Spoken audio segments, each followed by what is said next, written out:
Le Wazalendo, bien le Wazalendo, c'est un état d'esprit. Le Wazalendo n'est pas né et le Wazalendo ne mourra jamais. Bonjour à toutes et à tous et bienvenue dans les coulisses, un podcast qui fait la description de l'actualité politique, sociale et culturelle.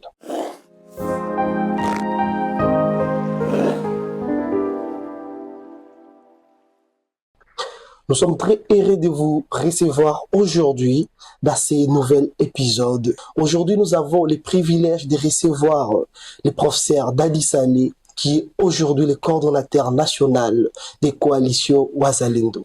Bonjour, professeur. Bonjour et bonjour à tous. Nous sommes très ravis de vous recevoir dans ces nouveaux épisodes aujourd'hui. Le plaisir est partagé.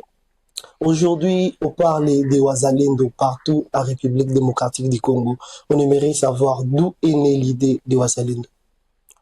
Le Wazalendo, bien le Wazalendo, c'est un état d'esprit. Le Wazalendo n'est pas né et le Wazalendo ne mourra jamais. L'état d'esprit, c'est-à-dire l'état d'esprit patriotique. Wazalendo, ça signifie le patriotisme. Et le patriotisme n'a pas commencé aujourd'hui. Depuis les temps de nos ancêtres, on avait toujours l'aspect de la protection de la patrie, de la terre ou bien ce qu'on occupait. C'est ça au fond le Wazalendo. Donc c'est lui qui va vous dire que les Wazalendo, bien les Wazalendo sont nés hier, c'est-à-dire qu'il ne prend qu'une sorte d'épisode, n'est-ce pas, où lui connaît. Mais historiquement, et nous ayant été formés, il n'y a pas de début ni de fin des Wazalendo ni des Wazalendo. Mais il y a des périodes.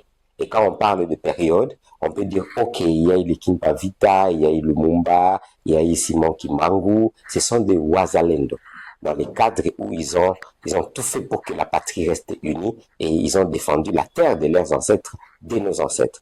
Et on peut parler, par exemple, de Mamadou Ndala, on peut parler de beaucoup de gens. Ça va qu'on n'aimerait pas citer. On peut parler de Moulélé, on peut parler, il y a eu des époques, n'est-ce pas? Chaque époque a eu maintenant peut-être un Wazalendo qui a ravivé l'esprit patriotique de la nation, qu'il fallait protéger la nation, qu'il fallait protéger la terre de nos ancêtres. Et à ce moment-là, certaines personnes pensaient que c'était les Wazalendo qui commençaient. Non, c'était juste un mouvement du Wazalendo, quels que soient les mots. Maï, maï, etc. Tous les mots que les gens se sont dit.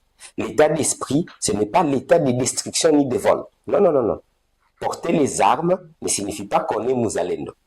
On peut être voleur et coupeur de chemins. On n'est pas Wazalendo. Bien effectivement, c'est par là que nous voulions vraiment que vous puissiez nuancer. Ça fait aujourd'hui plus de 30 ans que la République démocratique du Congo est en train de vivre une guerre sanglante. Oui. Aujourd'hui, nous comptons plus de 15 millions de morts, 500 000 femmes violées. Aujourd'hui, lorsque vous parlez de Wazalendo, est-ce qu'on doit sous-attendre que ce sont des personnes qui étaient en état de faiblesse et qui ont fait recours des armes pour se protéger contre qui, contre quoi?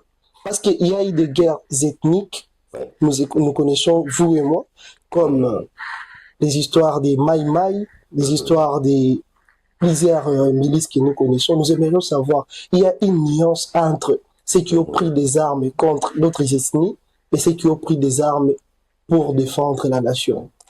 L'avantage de la théorie, c'est que c'est un état d'esprit. Oui. L'état d'esprit, c'est-à-dire que pourquoi vous avez pris les armes? Pourquoi vous avez défendu votre terre? Si vous avez pris les armes pour une bonne cause de la défense de votre terre, c'est-à-dire vous avez pris l'esprit des Wazalendo. Quel que soit le nom, s'il vous plaît. Mais si vous prenez les armes pour raison de tuer et de violer, ça va? Ou bien prendre la terre des autres, vous n'êtes pas Wazalendo. Vous pouvez être un grand combattant, vous pouvez être un grand héros comme vous voulez vous appeler, mais vous n'êtes pas Wazalendo. Je répète, les Wazalendo, c'est un état d'esprit, le patriotisme. Et que, effectivement, ce que vous venez de dire, c'est tout à fait vrai. Mais pour mieux expliquer cela, il faut comprendre d'abord les trois grandes catégories de Wazalendo, qui ne font qu'une, n'est-ce pas? Il y a les Wazalendo, qui sont en grande partie vraiment le protecteur de la terre, de nos ancêtres.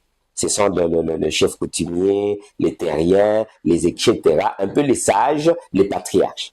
Ça, c'est la première catégorie, effectivement, des Wazalendo. Mais ça va totalement en accord avec la deuxième catégorie, qui est la catégorie, effectivement, des vaillants combattants. Il peut se battre avec des flèches, l'arme, etc., mais lui, vraiment, il est au front, les fronts armés.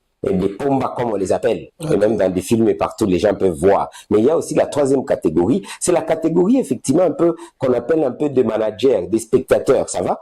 Parce qu'on ne peut pas prendre une arme si on ne sait pas qui va aller acheter les armes, ça va? Qui va applaudir, qui va revigorer, ça va? Les gens qui vont se battre, qui va les organiser? Ça, c'est la troisième catégorie. Donc, toutes ces trois catégories ne font qu'une catégorie. Les Muzalendo, les Uzalendo. C'est-à-dire les Uzalendo étant un état d'esprit, on ne dissocie pas, ça va? Les gardiens des notaires, avec les gens qui se battent directement, très fort avec les armes ou bien des flèches, avec tout, et les gens qui organisent pour qu'on puisse mieux se battre. Ce sont les trois, en les mettant ensemble, que nous parlons maintenant des Wazalendo. Ce qui fait qu'en grande partie, vous allez comprendre que beaucoup de groupes de Wazalendo sont constitués, entre guillemets, en politico-militaire. N'est-ce pas? Oui. Politico-militaire, c'est-à-dire qu'il y a aussi cet aspect du pouvoir, de la défense de la patrie, dans le sens, effectivement, du pouvoir. Ce n'est pas à cacher. C'est une réalité militaire, c'est-à-dire qu'on est prêt à se battre pour la nation. Mais on ne se bat pas sans avoir des guidelines. On ne se bat pas sans avoir des orientations. Qui donne les orientations?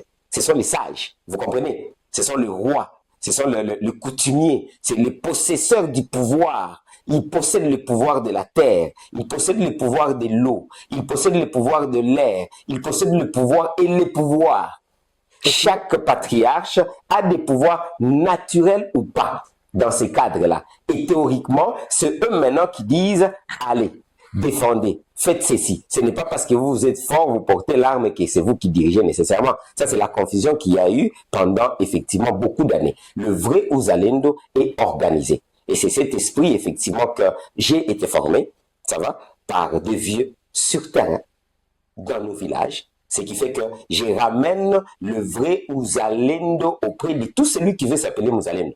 C'est-à-dire, si tu veux t'appeler Muzalendo et que tu ne comprends pas qu'il y a des terriens, qu'il y a des patriarches, qu'il y a des Moamis, ça va, qu'il y a effectivement les gens qui possèdent cette force-là, je peux vous le garantir, sans pour autant penser que quelqu'un puisse me contredire. C'est-à-dire que vous ne comprenez absolument pas les Muzalendo. D'accord, vous avez vanté les mouvements, la coalition Wazalendo. Moi, je suis flatté, mais nous savons très bien qu'il y a des têtes qui ont figuré dans des mouvements qui ont indisposé des populations, notamment à Massissi, à Walikale, comme dans la province de la Chopo, mais qui font partie aujourd'hui de votre coalition Wazalendo. Ce sont les mêmes personnes hier qui faisaient pleurer la population. J'espère que je ne suis pas là pour citer les noms, mais on connaît nous tous qu'ils sont aussi à la tête de votre coalition. J'aimerais savoir comment vous faites la différence entre valeurs, tout en vous associant à ces mêmes personnes qui ont mis la population dans des états d'alerte depuis des décennies. Je voulais préciser que je suis à la tête de la coalition nationale des Wazalendo. Effectivement. Il n'y a personne d'autre qui. J'ai été effectivement élu par 262 groupes de VDP. Volontaires pour la défense de la patrie. Donc, effectivement, vous avez raison. Dans les 262 groupes, il y a à boire et à manger, n'est-ce pas? Tout le monde n'est pas sain. C'est ça la question. La question n'est pas du tout compliquée. Oui. C'est la même chose. Oui. Pensez-vous que dans les gouvernements congolais, tout le monde est sain? Il y en a qui sont accusés par la communauté internationale, il y en a qui sont accusés par nous-mêmes, comme étant des complices, effectivement, des Rwandais, mais qui sont dans le gouvernement. Pensez-vous que vous puissiez avoir une équipe là où il n'y a pas effectivement des gens qui sont suspects et qu'effectivement, qui probablement auraient fait du mal? Cette équipe-là, dans la logique aujourd'hui, il ne faut pas la chercher. Ici, j'utilise la philosophie, comme je l'ai dit, nous devons prioriser les choses. La plus grande priorité ici, c'est récupérer la terre de nos ancêtres. La plus grande priorité n'est pas de trouver qui est coupable dans ce que vous êtes en train de dire.